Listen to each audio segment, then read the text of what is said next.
What's up, YouTube? It is Life of Zander USA coming at you hot. The big guy's climbing up the pillar in the background. We haven't done a video in a really long time, so let's go ahead and jump to it. He's just staring at us. He's like, what is this guy doing? The purpose of this video is to go over some overview basic information on Asian water monitors or Varana Salvatore, as well as going over my specific setup of how I take care of Zander. So let's go ahead and get to it, guys. First of all, as far as Zander's cage goes, it's actually, we just stained it again, so it looks kind of wet. But hey, buddy. He's a little skittish right now, but he's just chilling. It's because I'm doing all kinds of work in his tub. Please don't go in there. That's so gross. All right, he loves being in the water, so we're not going to stop him. But we're draining the aquarium right now, which is why most of the water is not in there. You can see it's only just a couple of inches deep. But anyway, the cage that I am hanging out in right now is a 12-foot long enclosure. It is 6 feet wide from here to here, and it is 8 feet tall directly above me. It's lower in this area because I have to accommodate for the garage coming up over. So that's why you guys see it's different dimensions on the outside. So a couple of things you want to know. Number one, you need a large body of water for an Asian water monitor, hence the name. You guys guessed it. The water does not have to be a specific temperature. The only reason that you might hear some people on the internet chilling the water is if the temperature of the cage, the ambient temperature is what they refer to it as, it's just a little bit too hot. So they might chill the water to keep it a certain temperature. Right now, the ambient temperature of my cage is about 87 degrees, which is kind of the sweet spot that works really well for Asian water monitors. There's a wide range within that amount. You do not need exactly an 87 degree ambient temperature cage. Right now, the humidity, because I've been coming in and out, it's only 63%, which is totally fine. But it's just because I've been coming in and out a bunch. On this side of the cage, which is the cooler end, 74% humidity, 80 degrees. And then down low, we have 77 degrees Fahrenheit, 71% humidity. I can normally get that area into like the 90% humidity range, which is where all the substrate is.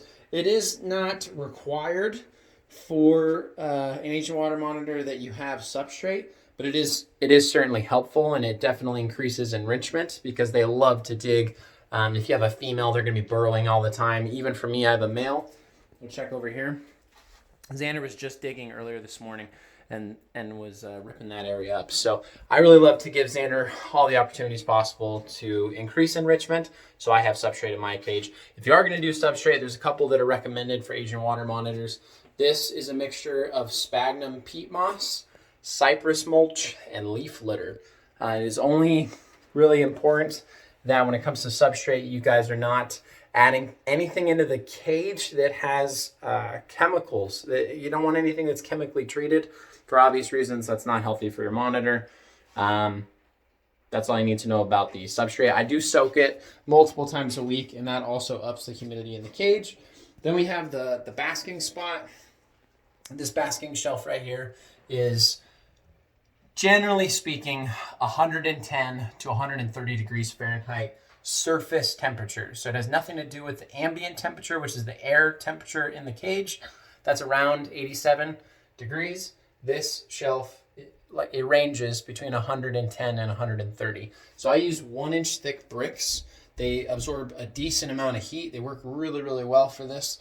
The number of heat lamps I have actually just range on time of year. Right now I'm only running one 250 watt heat emitter. This is an emitter. It emits no light. It is not a heat bulb, ceramic bulb. Heat emitter. It works really well. I just have, it's going to get bright real quick, but this daytime light that's up here, it runs on a cycle. That's my day and night cycle right there. So just 12 hours on each, really simple. There are other ways you guys could run it, but that's how I have it set up. That's my outlet strip up top, just so I can get electricity all over the cage.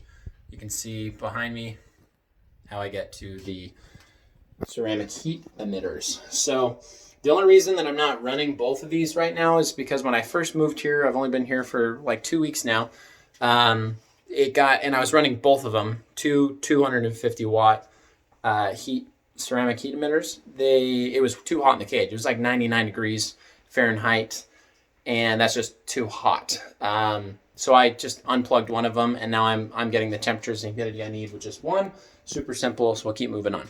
As far as the aquarium goes, this is a 500-gallon aquarium. Of course, normally the water would be, water level would be up to like right here, which measures at 500 gallons. Zander can, people ask me all the time, like, oh, how does he get in and out? He just climbs. He's 7 feet long. He just climbs straight in and out. It's no big deal.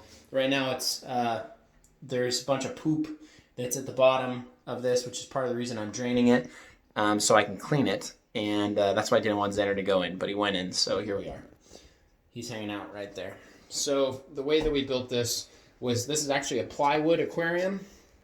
Most people are not used to building a plywood aquarium.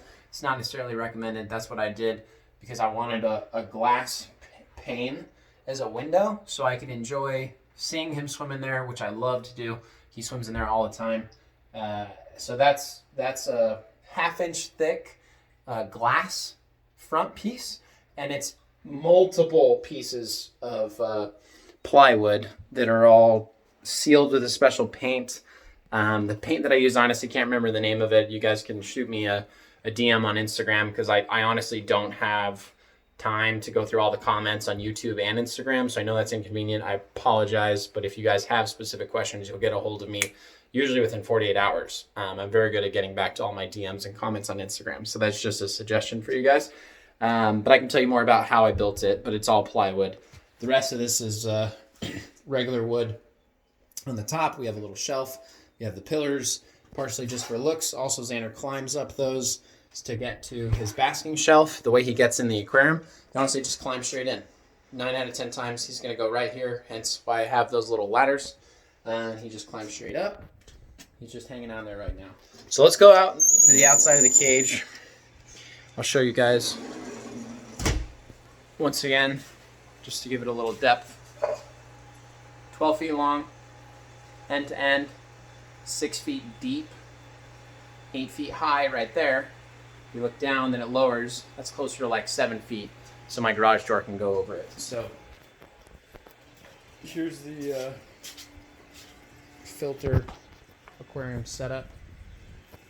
This blue filter that you guys see right here, this is where the water drains out. Actually drains out of the top, not the bottom. That's just how I decided to set it up after research. There are many ways to do it. If you have better ways, I'm not going to change what I'm doing right now because I put so many hours of work into this and it cost me a lot of money. But yeah, like I said, this is just how I do it. So leave a comment if you like. More power to you. This fills up with water to about here. The red sucker over here, this is our pump, sucks the water out of the filter, takes it in, throws it into a UV filter light, which is just designed to kill bacteria in excess volumes because I have a large body of water than most people do, so I need to go out of my way to make sure I'm not creating algae blooms. Then it comes up to this T-valve. The left side is a splitter that goes to our waterfall, so you guys didn't see that running in this cage right now, but I have this when it's turned on, which I'm draining the aquarium right now. I'm about to fill it back up. When that sucker's on, you can hear water coming out from behind the greenery on the inside of the cage, and there's constant water flowing, which once again is a little bit of enrichment. It's noise, so it makes Zander more active. So that's this guy. This guy is the valve that goes to the bottom, and then it shoots the water out of a small PVC valve. So it goes from I think this is a 3/4 inch PVC pipe to a half an inch. Yeah, I think it goes down to a 1/2 inch or maybe even a 1/4 inch PVC. So it kind of like jets it out and creates circulation within the aquarium as well. So this is my current setup. Now, as far as the actual filter goes, I pulled everything out just so you guys can see because I've never done a detailed video on this before. So we're going to start with the frame. I'm going to put it in here exactly like I would build it and run it right now. So these, first off, are what they call charcoal pellets, also designed to filter and clean the water. It's on one of these pieces, is how I built it, and then I put legs on the bottom.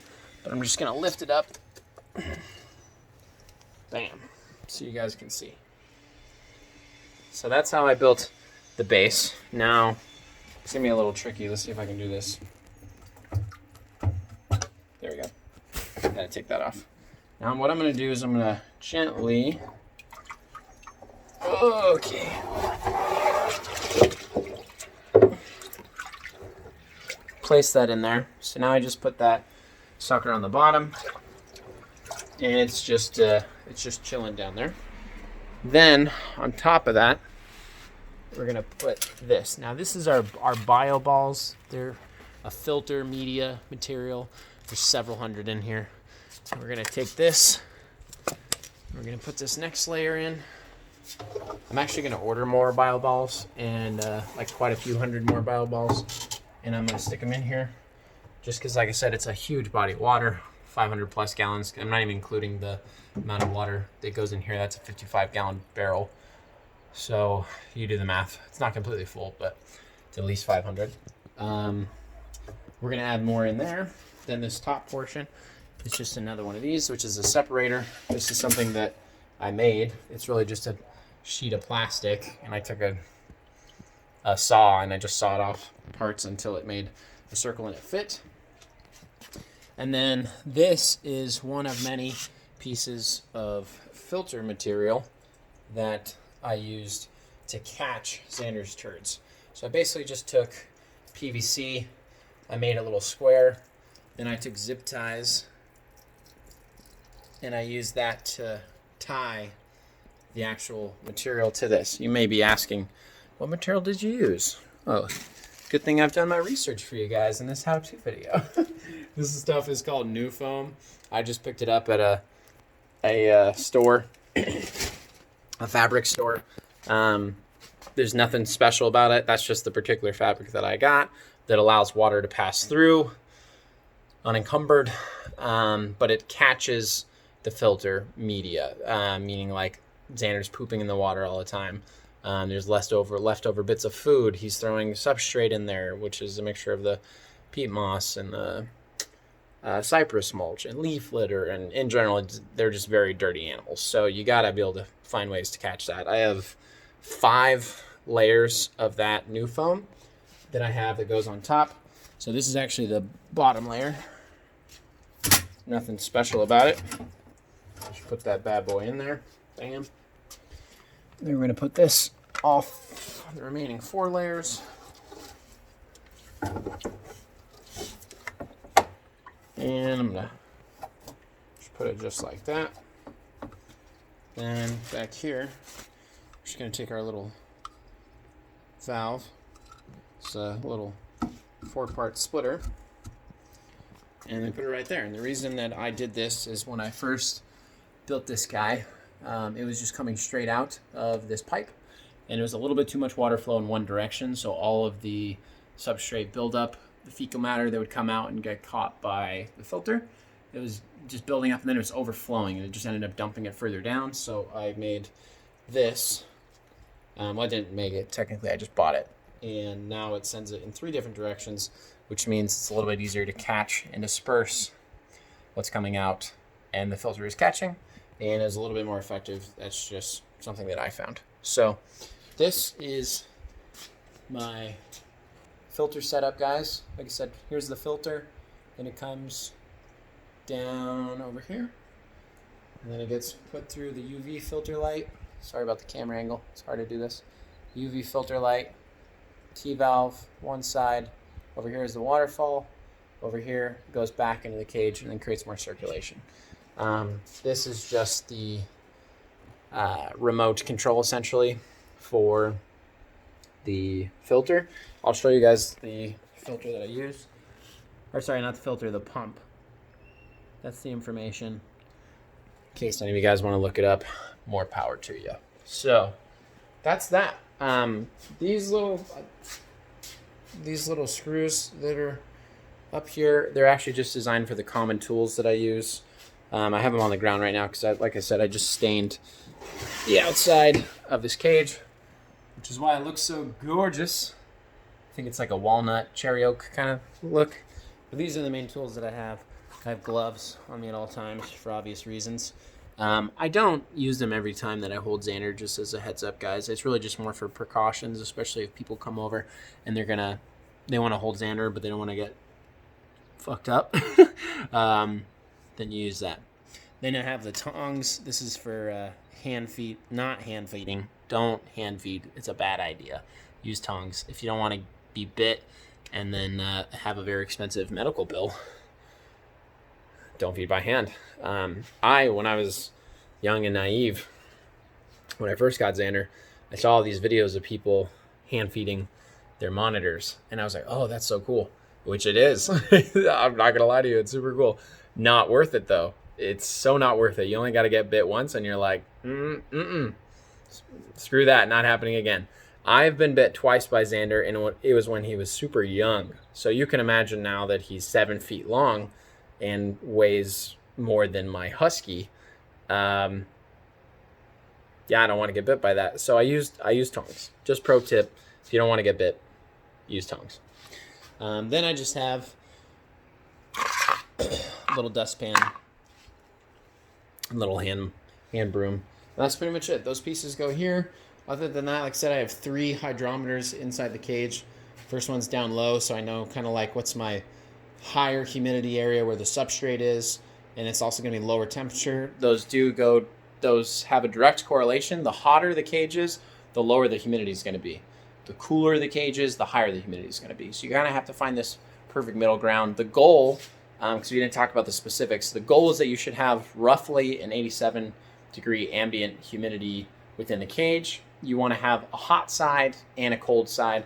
One thing I can point out behind me is this greenery wall right there. There's also a piece of wood that's behind that kind of creates a separator for the ambient temperature from the hot side of the cage, where all this heat is coming over there from the heat lamps. It kind of gets blocked from the cold side of the cage, which is where the water is in the aquarium. So pro tip, you can do cool things like that. It depends on how you build your cages. Of course, when I first started, Zander was significantly smaller. He was only 2 months old. You know, I could hold him in my hand. I could put him in my pocket and walk through a mall. No one would know. It was a much smaller cage to start with. But once again, if you guys have any questions about, anything within this video, my suggestion is use Instagram. Shoot me a DM. You can check out Life of Zander on Instagram. That's our primary source for the account. And that's how we communicate with people. That's what I check every single day. I don't check YouTube. Honestly, I have the notifications turned off for that because it's kind of like a side thing for me. So just use Instagram. Other than that, the humidity in the cage, the goal is to get it 80% and above. The higher the humidity, the better. You absolutely do not need 90%, 100% humidity. Absolutely not. Anywhere in the 70 to 80% range, that's great. But the higher, the better. Cool. I think that's pretty much it, guys. If you guys have any questions, like I said, just reach out to me on Instagram. Thank you for being part of this video. We hope it was educational. Our goal within the Asian water monitor community, I feel like I say that too quick. It's blurred. Asian water monitor community. Our goal is to be the one-stop shop for everything Asian water monitor. I know whenever I was first getting into the pet trade for these guys, it was so much information you had to take in, and I had to get bits and pieces from multiple sources. It was such a pain in the ass. So I want that experience to be better for people. I want you guys to learn from my mistakes, learn from the things that I've learned from, and take bits and pieces and then go learn from someone else. Don't just use me as your one source, but I think if I've done my job correctly, you should be able to get everything you need here. But just like all things, do your research, get from multiple sources. So just a pro tip. But that's that. One thing that I would just like to highlight before we hit minute 20 as a disclaimer is if you guys go check out our Instagram page, A Life of Zander, you guys are going to find our GoFundMe link. And I always just try to clarify this. The reason we have a GoFundMe for Zander, which you guys can tell these are super expensive pets, they cost a ton, they eat a ton, their cages are insane. The goal is to have something like this or larger. If you're thinking like, oh, I'm going to own an Asian water monitor and I'm just going to do it as little as possible, that's not the right pet for you. Don't half-ass it. This is a dope urban dinosaur, is what a lot of people call them in the pet trade. And they cost a lot of money. So the reason just because I like to clarify this, that we have a GoFundMe account has nothing to do with me being able to or not being able to afford Zander's cost of living, essentially. It's actually the opposite. I work in the sales industry. I make great money, especially for, I make great money, which I'm very blessed to say. So we started the GoFundMe just as a way for fans to interact with Zander and be a part of the education. So one of the ways that we do that is we allow people to donate to feed him, and they get to ask questions, and we get to do video shout outs, which is for birthdays, anniversaries, weddings, whatever, special occasions. And that's just one cool way that the fans get to interact with Zander, and then like personally be able to say, hey, I got to feed that dragon, even though I don't own that dragon, which is not something that a zoo would ever let you do. And if they did, that's really cool on them. But zoos aren't free, they cost money. So same thing, that's why we do that. It's to create additional interaction with the fans and Zander. We don't need donations. It's just something that we offer. So there. Love you guys, appreciate all the lizard love. Zander appreciates you guys. We're gonna show him off a little bit right before we end this video. And then we'll let you guys go about your wonderful days. Bam. Hey, buddy. I'll see if I can show off his size a little bit. He's a big boy. He's a big boy.